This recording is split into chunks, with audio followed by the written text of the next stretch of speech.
남편이 아내에게 사랑을 고백하는 순서가 있었습니다. 남편들은 저마다 멋진 사랑의 고백을 아내에게 말합니다. 당신은 등대 같은 여자입니다. 언제나 내 갈 길을 인도해 주니까. 당신은 침대 같은 여자입니다. 왜냐하면 당신은 날 언제나 편안하게 쉬게 해주니까. 당신은 고구마 같은 여자입니다. 언제나 얼어붙은 내 가슴을 녹여주니까. 이렇게 저마다 아름다운 사랑의 고백을 하고 있는데 한 뚱뚱한 거구의 여자분이 얼굴이 붉어져서요. 남편에게 막 화를 내고 있는 것이었습니다. 뭐라고요? 그러면서 더 이상 남편하고요. 말도 안 하는 것이었습니다. 이 모임을 진행하던 진행자가 굉장히 당황했어요. 이 문제를 어떻게든 해결해야 되겠다고 생각을 하고 그 여자분이 있는 테이블로 갔습니다. 그리고 물었습니다. 도대체 남편이 뭐라 그랬는데 그렇게 화가 나셨습니까? 그러자 옆에 있던 남편은 내가 산소 같은 여자라고 했는데 저렇게 화를 내네요. 그러자 아내, 당신이 언제 그랬어요? 소 같은 여자라 그랬지. 여러분 할렐루야 할 때요 조심해야 됩니다. 이렇게 손가락질하면서 할렐루야 이러면 큰일 납니다. 어떻게 해야 돼요? 두 손을 들고 하늘 향해 할렐루야 해야 되는 겁니다. 우리 오늘도 두 손 들고 할렐루야로 하나님을 찬양합니다. 할렐루야 아멘. 네, 하나님을 찬양하면 반드시 좋은 일이 생깁니다.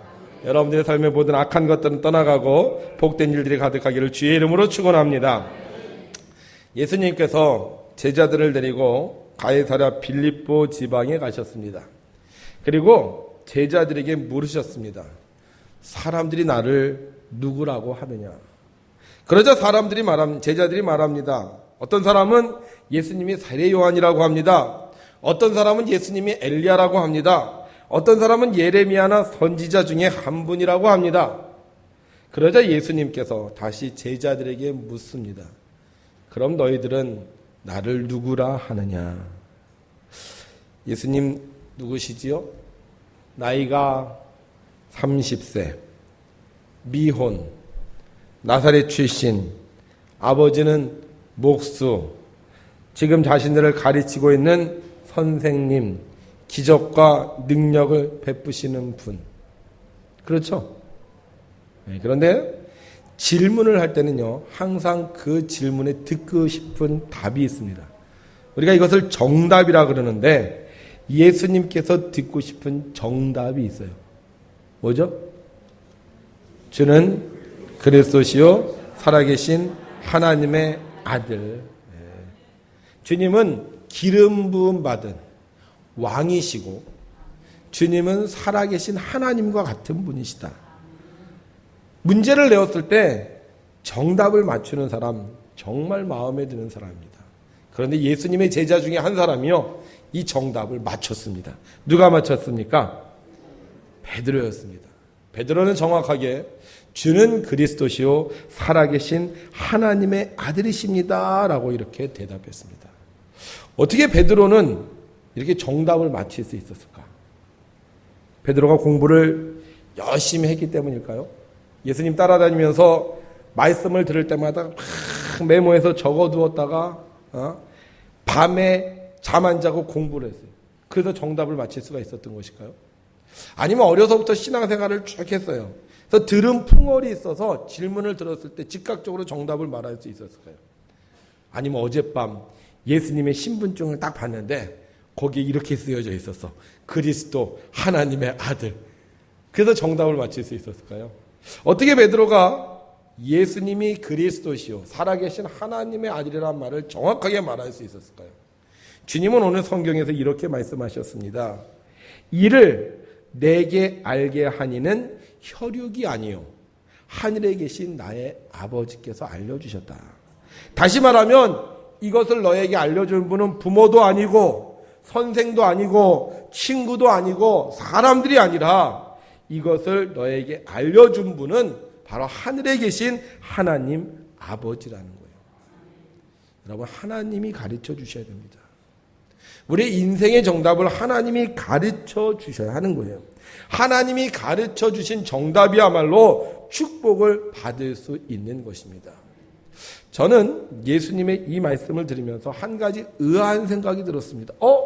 예수님의 12제자가 있었는데 12제자가 다 예수님이 그리스도요 살아계신 하나님의 아들이라는 것을 몰랐다는 거잖아요. 첫 번째, 왜 제자들은 예수님을 몰랐을까? 이 제자들이 어떤 제자들입니까? 배와 그물과 집안에 있는 모든 것을 다 버려두고 예수님을 따른 사람입니다. 그렇다면 예수님이 누구신지 어느 정도는 알고 있어야 되는 게 아니에요. 여러분들이 누구를 따라 자기의 모든 것을 다 버리고 갈 정도라면 그 사람에 대해서 성격이 어떻고 이 사람을 따라다니면 어떤 일이 나에게 생기고 이 사람의 비전은 뭐고 이 사람의 성품은 어떻고 이런 것들을 알아야지 따라다닐 수 있는 건데 어떻게 제자들은 예수님을 따라다닌다고 하면서도 이 모든 것을 모른다고 할 수 있는 겁니까? 그뿐만이 아니죠. 그들은 예수님을 보통 2년에서 지금 3년 정도 따라다녔습니다. 그러면 몇 년 동안 예수님의 말씀을 들었고 배웠고 또 예수님과 함께 했습니다. 그러면 예수님이 누구신지는 눈치채야 되는 거 아니냐고요. 그런데 어떻게 그렇게 예수님을 따라다니면서도요 예수님이 누구신지를 모르냐 하는 거예요. 두 번째 제가 의아하게 생각한 것은 그럼 왜 다른 사람들에게 안 가르쳐 주시고 베드로에게 가르쳐 주셨느냐 하는 거예요. 베드로는 학문이 없는 사람입니다. 게다가 성격도 매우 급한 사람입니다. 그래서 예수님께 책망도 받았던 사람입니다. 잘난 척하기 좋아하던 사람입니다. 그런데 왜 하나님은 12제자 중에 유독 베드로에게 이 놀라운 사실을 가르쳐 주셨냐 하는 것입니다. 여러분들은 정답을 아십니까? 1번의 정답 뭘까요? 왜 제자들은 예수님을 몰라봤을까요? 믿음이 없었기 때문이에요. 뭐가 없었다? 믿음이 없었다는 거예요. 예수님이 하는 일을 보고도 설마 저분이 그리스도일까? 설마 저분이 하나님의 아들일까? 이렇게 생각했다는 거예요. 왜 그런 생각을 하느냐? 겉으로 보니까 예수님이요 좀 누추해요. 누구의 아들이요? 목수의 아들이잖아요. 그리스도, 기름 부음 받았다. 이 정도면 집안이 좀 좋아야 되지 않겠습니까? 대제사장의 가문에서 나든지 아니면 레위 지파의 반열에 있어야 되는 거 아니에요? 물론 다윗의 후손 중에 온다는 사실을 알고 있었습니다. 그런데 지금 예수님 모습 보면요. 기품도 없고요. 고운 모양도 없어요. 그런데 어떻게 그런 사람을 그리스도, 하나님의 아들로 생각할 수 있느냐 하는 거예요. 우리의 그리스도, 우리의 구원자 하나님 정도 되는 사람이라면 왕궁에서 나오든지 아니면 겉으로 봤을 때 외모가 출중하든지 뭐 힘이 세든지 주변에 아주 거느리고 있는 사람들이 장수이든지 이래야 되는데 평범한 사람이다 보니까 믿음이 생기지 않는 겁니다. 여러분, 왜 사람들이 자꾸 믿음이 없어지는지 아십니까? 스스로 믿음에 대한 대상의 모습을 만들어요. 난 이래야지 믿을 수 있어. 이렇게 생겨야지 믿을 수 있어. 이렇게 해야지 진짜야. 사람들이요, 요즘 명품 찾잖아요. 명품 중에 진짜 구별할 수 없는 게요, 두 가지가 있대요. 이거는 아무리 구별하려고 해도 잘 구별을 못한대. 뭔지 아세요? 첫 번째가 꿀입니다. 꿀은 진짜인지 가짜인지 구별을 잘 못한다는 거예요. 두 번째는 뭐냐 하면 여자분들 좋아하는 백인데요. 이것도 진짜인지 가짜인지 구별하기가 매우 힘들다고 합니다. 우리는 이게 자기가 만들어놨어요. 이거는 이러니까 진짜야. 이거는 이러니까 명품이야. 이건 이러니까 좋은 거야.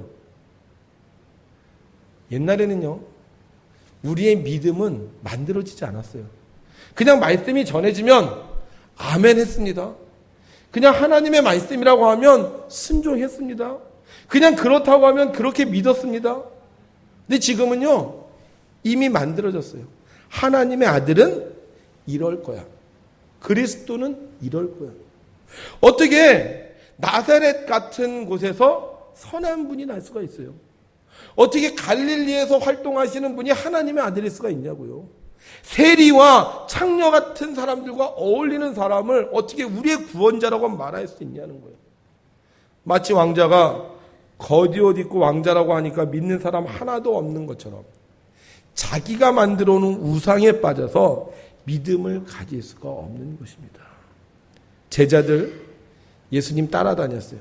말씀을 들었고 기적을 보았습니다. 그런데 자신들이 가지고 있는 생각이 있었어요. 그래서 그들도 율법에 빠졌던 다른 사람들처럼 예수님을 그리스도로 하나님의 아들로 믿을 수 없었던 거예요. 그저 훌륭하신 분, 그저 대단한 능력이 있으신 분으로 생각할 뿐이었던 것입니다. 믿음은 자기 생각을 버려야 됩니다. 자기 생각을 버릴 때, 자기 고집을 버릴 때 올바른 믿음을 가질 수 있는 것입니다. 그러면 두 번째 질문. 왜 하나님은 베드로에게 예수님이 그리스도시요 살아계신 하나님의 아들이라는 것을 가르쳐 주셨을까? 첫 번째, 따라합시다. 베드로는 주님 옆에 있었습니다.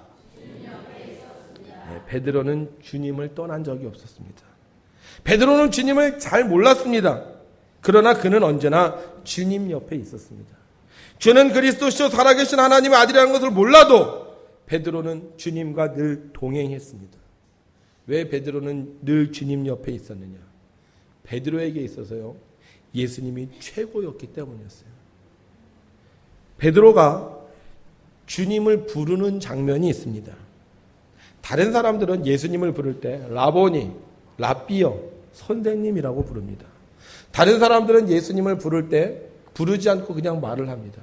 근데 베드로는 예수님을 부를 때마다 늘 쓰는 호칭이 하나 있었다는 거예요. 뭔지 아세요? 베드로가 예수님을 부를 때 늘 쓰는 호칭. 모르세요? 주여. 주여라는 호칭을 썼어요. 주여, 나를 명하여 바다로 오게 하옵소서.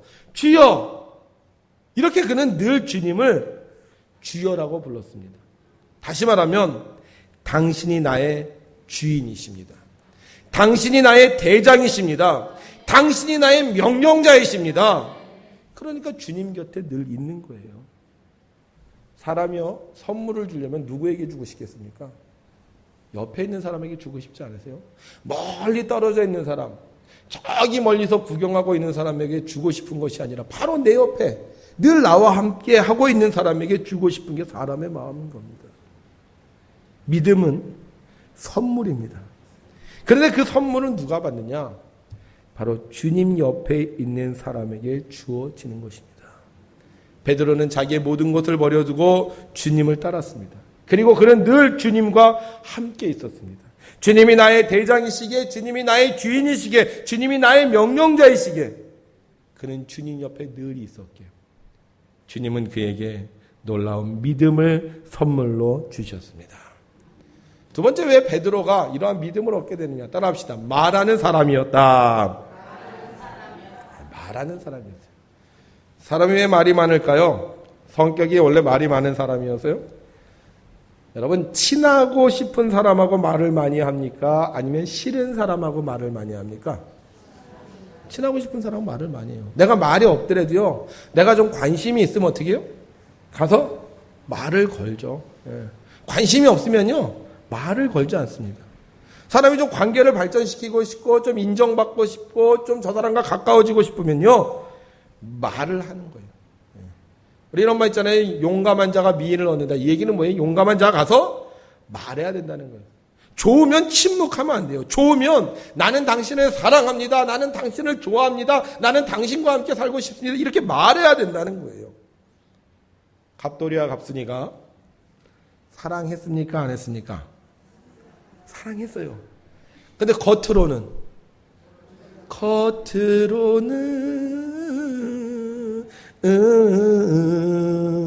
어떻게 했다고요? 안 그런 척 했더래요. 말하지 않았어요. 행동하지 않았어요. 어떻게 됐습니까? 결국 달 보고 울고 고까지껏 했더래요. 정말 좋으면 말해야 됩니다. 실수해도 잘못해도 오해를 사도 친하고 싶으면 말해야 되는 거예요. 나하고 친하고 싶은 사람에게 선물을 줄까요? 목석 같은 사람에게 선물을 줄까요? 천국은 침노하는 자의 것이라고 했습니다. 믿음을 얻고 싶은 사람은 말해야 됩니다. 나는 믿고 싶어요. 잘 믿고 싶어요. 확실하게 믿고 싶어요. 흔들리지 않고 믿고 싶어요. 이렇게 말하는 자에게, 구하는 모든 자에게 주시는 하나님께서 믿음을 선물로 주시는 거예요. 세 번째, 베드로는 어떤 사람이었느냐? 따라합시다. 행동하는 사람. 행동하는 사람이었어요. 베드로는 그냥 있지 않았습니다. 자기 장모가 병들어 있을 때 주님을 모시고 갔습니다. 예수님께서 물 위로 걸어오실 때 그냥 바라만 보고 있지 않았습니다. 주님을 향하여 물 위로 걸어갔습니다. 문제가 있을 때, 신기한 일이 있을 때 그저 구경하고 분석하는 자가 아니라, 말로 떠드는 사는 자가 아니라 실제로 해보는 사람이었습니다. 믿음이 있으면 써야 되지 않겠습니까? 능력이 있으면 행해야 되지 않겠습니까? 아무리 믿음이 있어도, 능력이 있어도 안 쓰고 그냥 놔두면 소용이 없는 거예요. 믿음으로 해봐야 진짜 믿음이 되는 거고, 믿음으로 행해야 능력이 나타나는 거예요. 저 사람한테 믿음을 선물로 준다. 근데 저 사람 저거 안 쓰고 꼭 갖고 있다. 주겠어요? 안 주겠어요? 안 주는 거예요. 내가 이 믿음을 주면 저 사람이 이 믿음을 쓴다. 이럴 때 선물을 주는 거예요. 주님은 믿음대로 사는 자에게 선물을 주시는 분입니다. 베드로는 믿음을 선물로 받았어요. 주님 옆에 있었기 때문에, 늘 주님께 말했기 때문에, 늘 실천하는, 행동하는 사람이었기 때문에 하나님은 그에게 믿음을 선물로 주셨습니다. 베드로, 우리를 실망시키지 않습니다. 어떻게 하죠? 뭘 한다? 신앙 고백. 믿음을 받으니까 신앙 고백을 하는 거예요. 주는 그리스도시요 살아계신 하나님의 아들이시니다. 알아요? 몰라요? 잘 몰라요. 네? 자기가 말하면서도요, 확실하게 몰라요. 근데 하나님께서 믿음을 주시니까 주는 그리스도시요 살아계신 하나님의 아들이라고 고백하는 거예요. 신앙 고백은 믿음으로 하는 겁니다. 신앙 고백은 알아서 하는 게 아니에요. 신앙 고백은요, 확실해서 하는 게 아니에요. 신앙 고백은 내 손에 증거가 있기 때문에 하는 게 아니에요. 신앙 고백은 믿음으로 하는 거예요. 주님 얼마나 기뻐하셨는지 몰라요. 그래서 그에게 이렇게 축복하십니다. 너는 베드로라. 내가 이 반석에 내 교회를 세울 것이다. 음부의 권세가 이기지 못할 것이다. 그리고 천국 열쇠를 줄 터이니 내가 땅에서 무엇이든지 매면 하늘에서도 매이고 땅에서 무엇이든지 풀면 하늘에서 풀릴 것이다. 주님이 듣고 싶은 말 하면 축복받습니다. 주님 물어보실 때 정답을 말하면 축복받습니다. 여러분이 신앙 고백을 하시면 하나님이 여러분을 축복해 주십니다. 신앙 고백은 믿음으로 하는 것입니다. 눈에 보이지 않아도, 손에 접히지 않아도, 어떤 물체가 없어도 믿음이 있기에 신앙 고백을 하는 것이고, 그 믿음으로 신앙 고백을 할 때 주님은 그것을 귀중히 여겨주시는 분입니다. 사랑하는 성도 여러분, 우리도 믿음으로 신앙 고백해야 됩니다. 보여서, 만져서, 느껴서 하는 것이 아니라 믿음으로 신앙 고백할 때 그 고백은 인정받는 믿음이 되는 것입니다. 천국을 말하면 사람들이 그래요. 천국 가봤어요? 제가 천국 가봤을까요? 못 가봤습니다. 천국이 있어요? 없어요? 가보신 분 있나요? 천국 사진 혹시 찍으신 분 있나요? 천국에서 전화 받으신 분 있나요? 우리는 천국 못 가봤습니다. 천국에 대한 사진도 보지 못했습니다. 그런데 우리가 어떻게 천국이 있다고 말합니까? 하나님이 우리에게 믿음을 주셨기 때문이에요. 내가 천국을 보지 못하고, 내가 천국에 가지 못하고, 천국을 경험해 보지 못했지만 하나님이 나에게 믿음을 주셨기에 천국이 있다고 고백할 수 있는 겁니다. 장례식 할 때마다요, 늘 그런 기도를 해요. 하나님, 믿음을 주옵소서. 장례식 가면요, 아주 이제 교인들, 믿음 좋은 교인들은 괜찮은데 믿음 좋지 않은 교인 또 좀 어려운 그런 장례식은요, 집례하기가 굉장히 많이 힘듭니다. 그때 그 장례식을 하나님의 말씀을 선포할 수 있는 유일한 방법은 천국 설교인데요. 믿음이 없으면 설교를 못해요. 그래서 장례식 갈 때는 항상 하나님 앞에 하나님 그곳에 가서 내가 천국을 말하게 하옵소서. 그렇게 기도하고 가는데요. 하나님 믿음이 주시니까요. 장례식 가서도요. 담대하게 제가 보지 못했지만 가지 못했지만 말할 수 있는 것입니다. 여러분 우리는 오랫동안 교회에 다녔습니다. 그리고 수도 없이 예수님에 대한 이야기를 들었습니다. 예수 믿으면 또 예수 믿으면 별거 없네요. 우리는 예수 믿으면 구원받고 천국 가고 병 고침 맞고 질병이 사라지고 가정이 화목해지고 인생이 풀리고 잘되고 수도 없이 많이 들었어요. 근데 문제는 물어보면 우리는 마치 다른 사람 이야기하듯 합니다. 내가 그러는 것이 아니라 교회에서 그러더라. 목사님이 그러더라. 나는 잘 모르겠는데 성경에 그렇게 써 있더라. 누가 그렇게 예수 믿었더니 이렇게 됐다고 하더라. 그런데 주님은 오늘 나에게 묻고 계세요. 나에게. 그러면 다른 사람은 그렇게 얘기하는데 너희들은 나를 누구라고 생각하느냐? 너는 나에 대해 어떻게 신앙 고백을 하느냐? 여러분은 예수님을 누구라고 생각하십니까?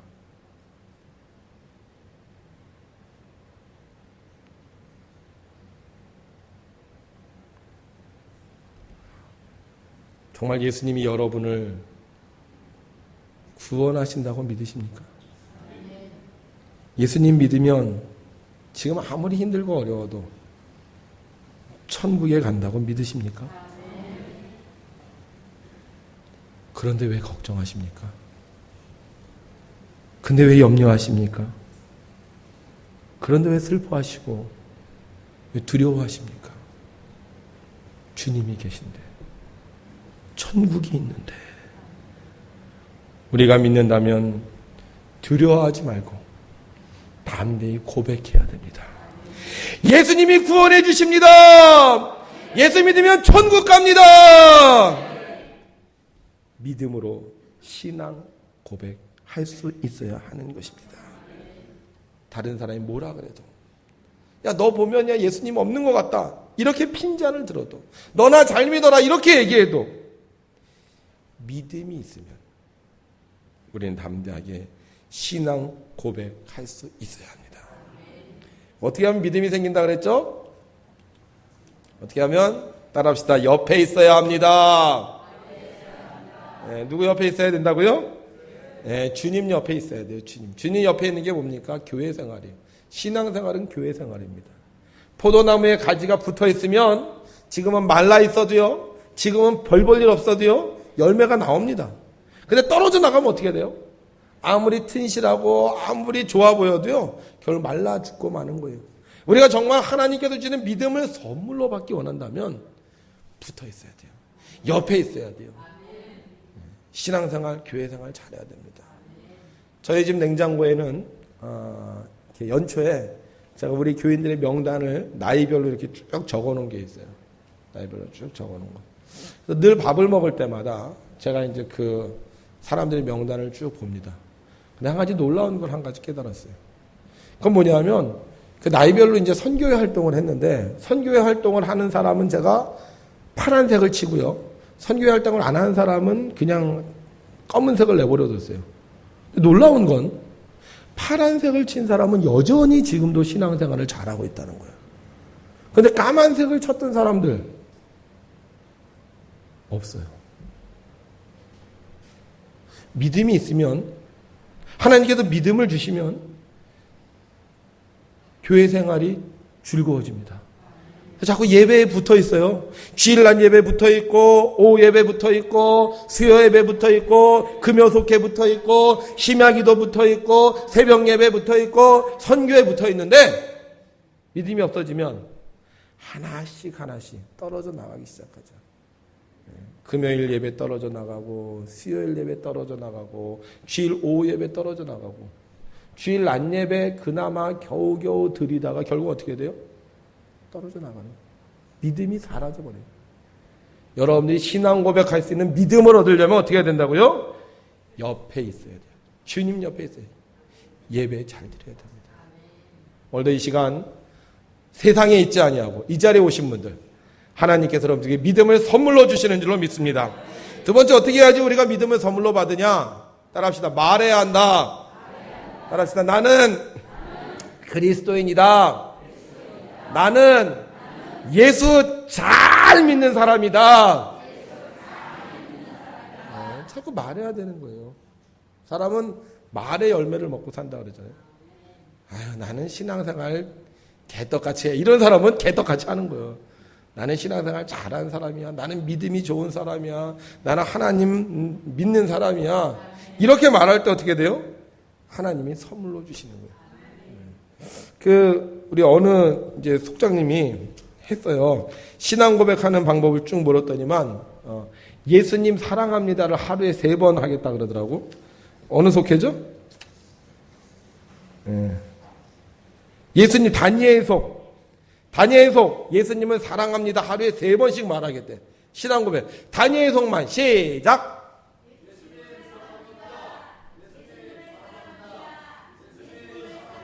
예, 저 양반들은 하루에 3번 이걸 한다는 거예요. 그러면 아는 거, 아, 내가 예수님을 사랑하고 있구나. 또 다른 사람들도 아는 거죠. 예수님을 사랑하고 있구나. 그래서 여러분들이 믿음을 선물로 받으려면 어떻게 된다? 말해야 된다. 3번째, 여러분 믿음을 선물로 받으려면 따라합시다. 행동해야 한다. 행동해야 됩니다.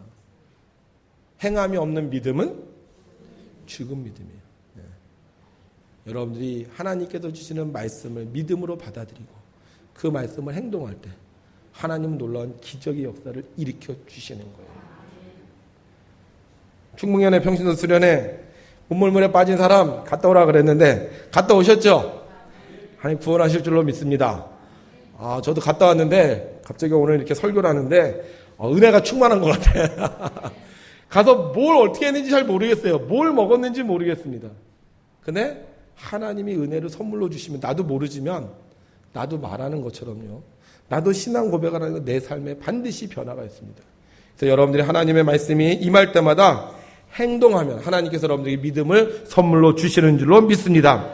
그래서 물어봤어요. 속장님들에게 어떻게 여러분들은 신앙 고백을 하시겠습니까? 그랬더니만 믿음 속은 이렇게 말했습니다. 일터에서 5분 기도하고 일하기. 야, 5분 기도요. 이거 결코 짧지 않습니다. 한번 해볼까요? 다 눈 감으시고 지금부터 일터에서 여기 이제 우리 교회 일터라고 생각을 하고 기도를 시작합니다. 시작.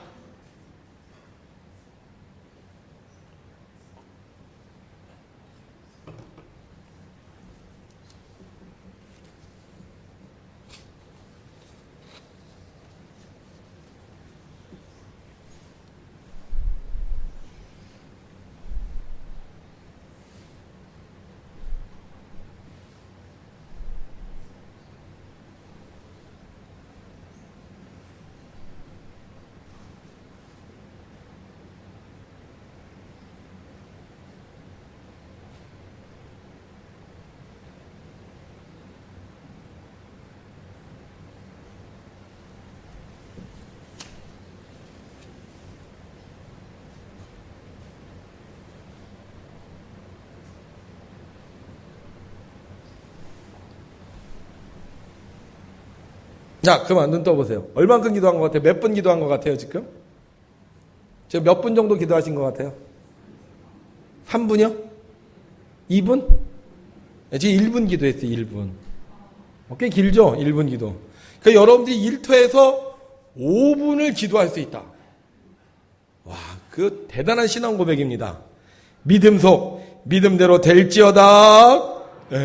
행복 속은요, 하루에 10분 이상 기도합니다. 10분 이상. 여러분들이 말하고 행하면 신앙 고백이 되는 거예요. 그 다음에 충성속, 주기도문 외우고 하루에 시작하기. 충성속 하루에 일 시작하기 전에 딱 일어나자마자 하늘에 계신 우리 아버지여 이름이 거룩히 여김을 받으시오며 쫙 하고 시작하는 거예요. 바울속, 사도신경을 써서 차에 부착해 운전 전에 읽기. 이영애 권사님 배달 가기 전에 이거 읽고 갈 수 있을까요? 이제 휙 가지 않을까요? 저희 어머니는 차를 타시면 늘 기도하세요. 저도 해보려고 그러는데 잘 안 돼요. 근데 그렇게 하면 신앙고백. 제가 어머니를 볼 때마다 참 우리 어머니가 참 정말 신실하시구나. 늘 차를 운전할 때마다 꼭 기도하시니까. 그 다음에 다니엘서가 아까 얘기했죠. 예수님을 사랑합니다. 하루에 3번 말하기. 제 백성은 만나는 사람마다 할렐루야로 인사하기. 이제 제천시청 난리 났어요. 그죠? 우리 이제 그 강태수 권사님 제천시청 시장 딱 오면 할렐루야! 우리 시장님도 뭐 교인이니까 괜찮긴 한데 인사하는 거예요. 그러면 사람들이 뭐래요? 아유, 저 예수쟁이. 그러나 하나님은 기억하십니다. 사랑속 손 들어보세요. 예, 사랑속 얼굴을 한번 봐주세요. 미소 짓고 인사하기 시작. 안녕하세요. 안녕하세요. 그러니까 사랑속은 얼굴 항상 미소 짓고 인사하기. 이게 뭐다? 우리의 신앙 고백이에요.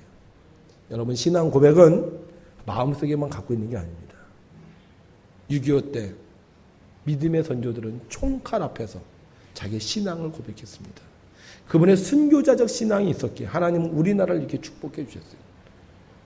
여러분들 현 시대를 살면서 신앙 고백할 때 하나님께서 여러분들에게 축복해 주십니다. 그래서 여러분들이 약속한 대로 말로 행동으로 신앙 고백하시기를 주의 이름으로 부탁합니다. 저도 신앙 고백을 하면서 살았는데 제가 잘 못하던 것 중에 하나가 뭐냐면 무엇을 먹든지 마시든지 하나님의 영광을 위하여 하라. 이 부분이 잘 안 됐어요. 다시 말하면 뭐냐면 밥 먹을 때는 기도를 하는데 그 외에는 기도를 잘못했습니다.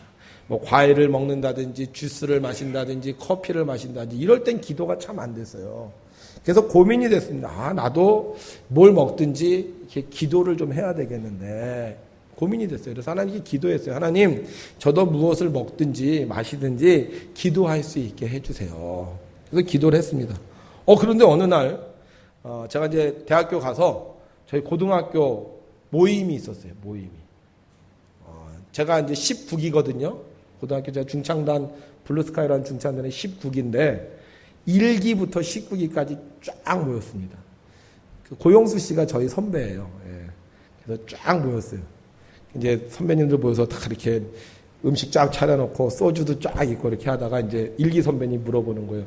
이번에 학교 간 사람들 어느 학교 다녀? 그러니까 뭐 쟤는 어디다 저는 저 사람은 이번에 신학교 갔습니다. 딱 그랬으니까 그래? 그대만은 그럼 기도해 그러는 거예요. 기도해. 술자리 쫙 있는데 나 집사인데 기도해. 그래서 제가 음식점에서 기도했어요. 뭐라고 기도했겠어요? 하나님 먹고 취하지 않게 하시고 하나님 영광을 위해 살게 해달라고. 그런 경우도 있었어요. 근데 내가 고백하면 하나님께서 할 수 있는 은혜를 주신다고 믿습니다. 여러분들 어떤 상황과 형편이 온다 할지라도 여러분들이요 신앙 고백하시기 바랍니다.